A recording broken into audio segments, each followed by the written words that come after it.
বিসমিল্লাহির রহমানির রহিম। সম্মানিত দেবগঞ্জ উপজেলাবাসী, আসসালামু আলাইকুম ওয়া রাহমাতুল্লাহি ওয়া বারাকাতুহু। আমরা গভীরভাবে লক্ষ্য করেছি, দীর্ঘ 17.5 বছর যারা আমাদেরকে ঘর ছাড়া করেছে, যারা আমাদেরকে ব্যবসা করতে দেয় নাই, যারা আমাদেরকে চাকরি করতে দেয় নাই, যারা আমাদেরকে কৃষি কাজ করতে দেয় নাই, সংসার করতে দেয় নাই, আজকে হোয়াটসঅ্যাপে প্রোগ্রাম করে দেবীগঞ্জের জামাত বিএনপির বাড়িঘর রাতের আধারে জ্বালিয়ে দিতে চাচ্ছে।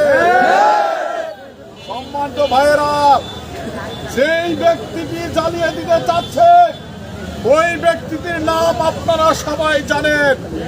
ওই ব্যক্তিটি হচ্ছে দেবীগঞ্জের অবৈধ মন্ত্রী, আপনার রেল মন্ত্রী সুজন সাহেবের উকিল জামাতা। ঠিক কিনা বলে?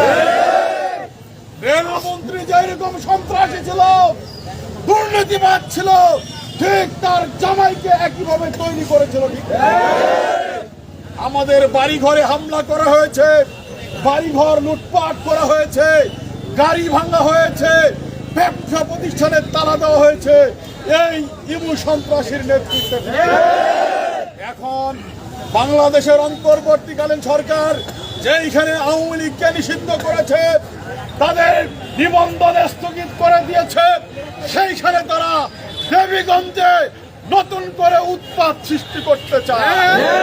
আজকের এই বিক্ষোভ মিছিলের মাধ্যমে দেবীগঞ্জ উপজেলাবাসীকে সচেতন করতে চায়।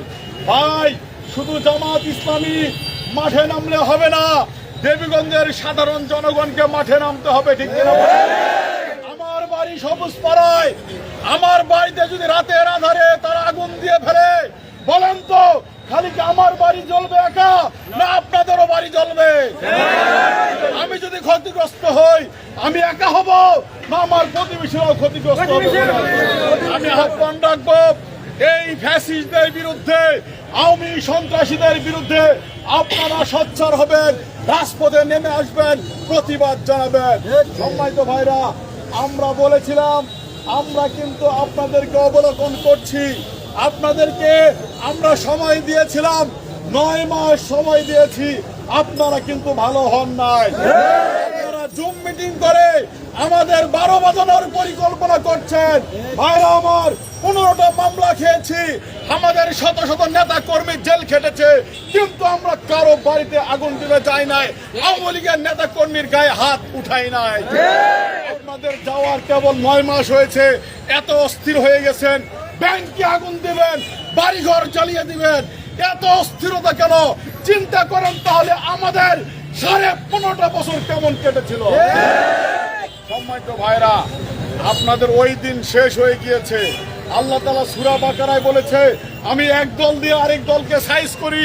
সংগ্রামী ভাইরা আমার, বৈষম্য বিরোধী ছাত্র আন্দোলনের সুন্দরতম গর্বিত সন্তানদেরকে দ্বারা আল্লাহ তাআলা বাংলাদেশের চির দুশ্মন সন্ত্রাসী আওয়ামী লীগকে সাইজ করে দিল্লি পাঠিয়ে দিয়েছে। বাংলার জমিনে তাদের আর পুনর্বাসন হবে না, হবে না। জুম মিটিং করেন আর টেবিল বৈঠকই করেন, কোনো লাভ হবে না। আমরা এতদিন আপনাদের বিরুদ্ধে মামলা করি নাই, আমি শুধু আপনাদের বিবেককে জাগ্রত হতে সময় দিয়েছিলাম। আপনাদের বিবেক যখন জাগ্রত হলো না, তখন আমাদের আর পিছনে তাকানোর সুযোগ নাই। আমাকে অনেকে চাপে ফেলেছে, বাসার তুমি এতগুলো মামলা খেলা, এত জুলুম নিপীড়নের শিকার হলা, আজ পর্যন্ত তুমি একটা মামলা করলা না, কারণটা কি? সম্মানিত ভাইরা, আমরা ইসলামী দল হিসেবে আমার এক ভাইকে ভালো হওয়ার সুযোগ আমরা দিয়ে থাকি। সম্মানিত দেবগঞ্জবাসী, আপনারা 9 মাস সময় দিয়েছেন, বলেন তো আসলে কি তাদেরকে মামলার বাইরে রাখা সম্ভব? দেবগঞ্জ উপজেলাবাসী আজকে অনিরাপদ। আমি পুলিশ প্রশাসনের কাছে আবেদন রাখবো, আপনারা আমাদের নিরাপত্তা গ্রহণ করুন। এই পৌরসভায় রাত্রে টহল বৃদ্ধি করুন, কোন সন্ত্রাসী যেন শান্তিপ্রিয় পৌরবাসীর বাড়ি ঘরে আগুন দিতে না পারে। আমি আমাদের ক্যাম্প কমান্ডারকে আহ্বান করব, আপনারা আজকে বাংলাদেশের সর্বোচ্চ জায়গায় থেকে জনগণের খেদমত সুনিশ্চিত করেছেন। ক্যাম্প কমান্ডারের কাছে আহ্বান থাকবে, আজকে অনলাইনের মাধ্যমে যেই হুমকিটা দেওয়া হয়েছে এটা ছোটখাটো কোনো হুমকি নয়, কি বলেন? এটা অনেক বড় ধরনের হুমকি, জানমালের হুমকি। আমরা আমাদের স্ত্রী সন্তান শিশুদের কিনে বাড়িতে থাকি, রাতের আধারে যদি পেট্রোল দিয়ে তারা আগুন জ্বালিয়ে দেয় আমাদের কি পরিণত হবে? আমরা বাংলাদেশ আর্মি দেবীগঞ্জ উপজেলার ক্যাম্প কমান্ডারের সহযোগিতা চাই। এই সন্ত্রাসীদেরকে আপনারা ধরুন, আইনের কাছে সোপর্দ করুন। পুলিশ প্রশাসনের কাছে আমরা আহ্বান করব, ভাই আমাদের বিরুদ্ধে বিশেষ ক্ষমতা আইনে মামলা, দ্রুত বিচার ট্রাইব্যুনালে আমাদের নামে মামলা। এই পুলিশ বাদী হয়ে মামলা করেছে, আমরা জেলে গিয়েছি।